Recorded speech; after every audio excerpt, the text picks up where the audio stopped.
Bitta qarang. Chorsu metro atrofida ta'mir ketyapti. Buni sababi bugungi yomg'ir toshqini. Ya'ni yomg'ir yog'gan paytda ijtimoiy tarmoqlarda ko'rdingizlar. Aynan mana shu metrodan suv quyilib metroga qarab ketdi.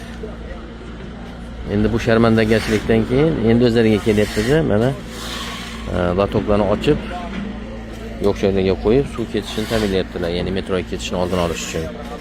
Ko'ryapsizmi? Buni oqibat bilan kurash deb aytadi. Oqibat bilan kurash. Ya'ni bizning jamiyatda, bizning mamlakatda oldin oqibat bo'lish kerak albatta, keyin kurashiladi.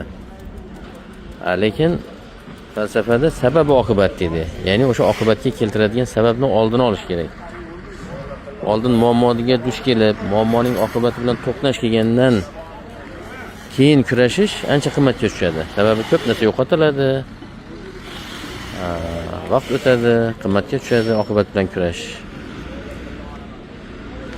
Mana. Endi remont ketyapti. Remont bo'lgani yaxshi, lekin nega oqibat, ya'ni muammo bo'lgandan keyin bo'ladi? Hamma joyimiz shunaqa. Hamma joyda oldin oqibatni kutamiz. Muammo bilan to'qnash kelamiz. Ana undan keyin uni bartaraf qilishga harakat qilamiz. Omon bo'linglar.